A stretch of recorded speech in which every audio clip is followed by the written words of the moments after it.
नमस्कार। इस विश्लेषण में आप सभी का स्वागत है। आज हम एक ऐसे मुद्दे पर बात करने वाले हैं जो हमारी और आपके रोजमर्रा की डिजिटल जिंदगी से बहुत गहराई से जुड़ा है। आधुनिक साइबर स्कैम्स। ये स्कैम्स आजकल इतने खतरनाक और शातिर हो चुके हैं कि इनका पर्दाफाश करना बेहद जरूरी हो गया है। तो चलिए बिना वक्त गंवाएं उन तकनीकों और जानकारियों को समझते हैं जो हमारे डेटा और मेहनत की कमाई को बचाने के लिए सबसे बड़ा हथियार हैं। जरा कल्पना कीजिए, एक आम सी दिखने वाली इनकमिंग कॉल आती है और देखते ही देखते चंद सेकंड्स के अंदर एक भरा पूरा बैंक अकाउंट बिल्कुल खाली हो जाता है। सुनने में किसी सस्पेंस फिल्म की कहानी लगती है ना, पर सच्चाई ये है कि ये एक भयानक रियलिटी है जो दुनिया भर में रोजाना न जाने कितने स्मार्टफोन यूजर्स को अपना शिकार बना रही है। आखिर ये इतनी आसानी से हो कैसे जाता है? इस विश्लेषण में हम इस पूरे साइबर स्कैम के चक्रव्यूह को तोड़ने वाले हैं। हम बात करेंगे साइबर स्कैम्स के इस नए दौर की, स्क्रीन मिररिंग के जाल की, नकली अधिकारियों के धोखे की और हाँ, उन मनोवैज्ञानिक चालों की जो स्कैमर्स अपनाते हैं। साथ ही हम ऐप सुरक्षा और कुछ ऐसी कारगर आदतों पर भी चर्चा करेंगे जो आपकी सबसे बड़ी ढाल बन सकती हैं। तो शुरुआत करते हैं हमारे पहले हिस्से से, साइबर स्कैम्स का बढ़ता दौर। कैसे हम डिजिटल फ्रॉड के इस नए युग में घिरते जा रहे हैं। अब देखिए, पुराने जमाने वाले वो अजीब सी स्पेलिंग वाले फिशिंग ईमेल्स अब लगभग खत्म हो चुके हैं। आज के आधुनिक स्कैमर्स उनसे कहीं आगे निकल गए हैं।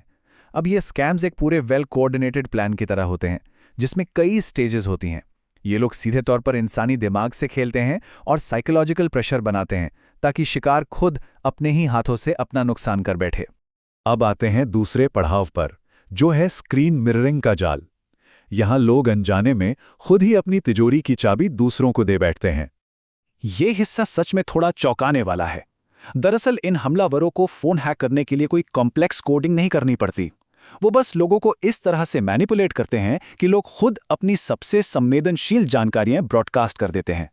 होता यह है कि कोई बैंक अधिकारी बनकर कॉल करता है और किसी टेक्निकल प्रॉब्लम के बहाने व्हाट्सएप वीडियो कॉल पर फोन की स्क्रीन शेयर करने को कहता है। एक बार स्क्रीन शेयर हुई तो स्कैमर्स रियल टाइम में सारे पासवर्ड्स, पिन्स और ओटीपीज साइलेंटली चुरा लेते हैं। अगर इसे स्टेप बाय स्टेप समझें तो सबसे पहले एक नकली बैंक कॉल आती है।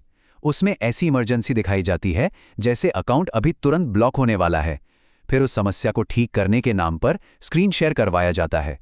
जैसे ही घबराहट में कोई अपना बैंकिंग ऐप खोलता है, स्क्रीन शेयरिंग की वजह से उनके सारे ओटीपीज और पासवर्ड सीधे स्कैमर को दिखने लगते हैं और बस गेम ओवर। चलिए आगे बढ़ते हैं तीसरे भाग पर, नकली अधिकारियों का डर और ये डिजिटल अरेस्ट का छलावा। ये चोरी से भी एक कदम आगे की चीज है। आजकल डिजिटल अरेस्ट नाम का एक बहुत ही खतरनाक ट्रेंड चल पड़ा है। किसी आम इंसान को स्काइप या व्हाट्सएप पर कॉल आती है और उसे बताया जाता है कि उनका नाम किसी बड़े गैर कानूनी काम में फंस गया है। बस फिर क्या, लोग अपने ही घर में एक बंधक, एक हॉस्टेज जैसा महसूस करने लगते हैं। ये पूरी तरह से एक मेंटल टॉर्चर है। इसका एक बहुत ही आम तरीका है पार्सल स्कैम। शुरुआत में एक कॉल आती है जहां कोई अनजान डिलीवरी वर्कर कहता है कि आपके नाम के एक पार्सल में कुछ इल्लीगल सामान पकड़ा गया है। इसके तुरंत बाद वो कॉल बिना किसी देरी के नकली पुलिस अधिकारियों को ट्रांसफर कर दी जाती है।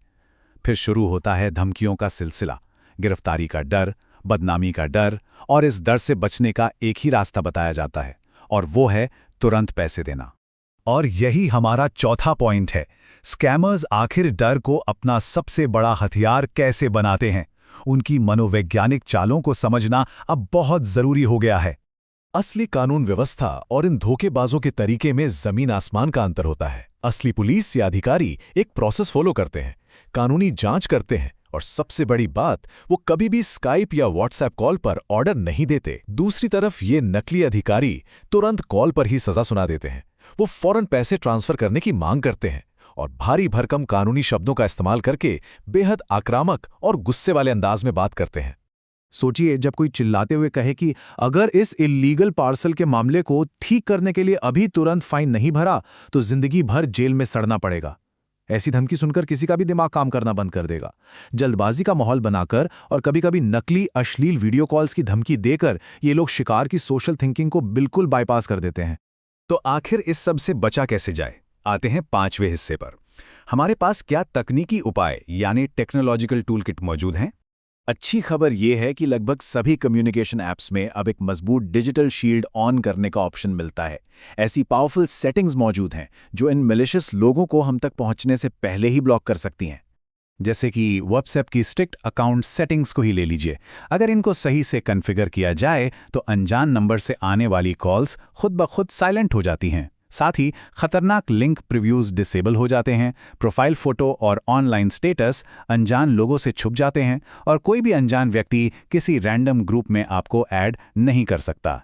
एक तरह से देखा जाए तो ये फीचर्स मिलकर एक बहुत ही सॉलिड सिक्योरिटी गार्ड का काम करते हैं। और सबसे आसान कदम तो चुटकियों में उठाया जा सकता है। अपना व्हाट्सएप खोलिए, सेटिंग्स में जाइए, प्राइवेसी चुनिए और कॉल्स मेन्यू में जाकर बस साइलेंस अननोन कॉलर्स को ऑन कर दीजिए। सिर्फ इस एक छोटे से स्विच से ही बहुत सारे स्कैम्स का रास्ता वही ब्लॉक हो जाता है। आखिरी और सबसे अहम भाग, बिहेवियरल फायरवॉल्स, यानी कुछ ऐसी कारगर आदतें और नियम जो हमारी असली ढाल बनेंगे। ऐप्स की सेटिंग्स के साथ साथ हमें अपने व्यवहार में भी कुछ फायरवॉल्स लगानी होंगी। एंड्रॉयड फोन्स में app installations from unknown sources को हमेशा बंद रखें। अगर किसी के साथ फोन की स्क्रीन शेयर कर रहे हैं तो उस वक्त भूलकर भी बैंकिंग या यूपीआई ऐप्स ओपन ना करें। बिना ऑर्डर किए किसी अनजान कैश ऑन डिलीवरी पैकेज के लिए पैसे बिल्कुल ना दें। और हाँ, ये हमेशा याद रखें कि कोई भी वैध सरकारी एजेंसी या पुलिस ऑफिशियल काम के लिए व्हाट्सएप का इस्तेमाल नहीं करती है। लेकिन फिर भी अगर कभी ऐसी सस्पिशियस कॉल आ ही जाए तो घबराने की जगह इस क्लियर एक्शन प्लान को फॉलो करना चाहिए। 0 मिनट पर यानी तुरंत कॉल डिस्कनेक्ट कर दें।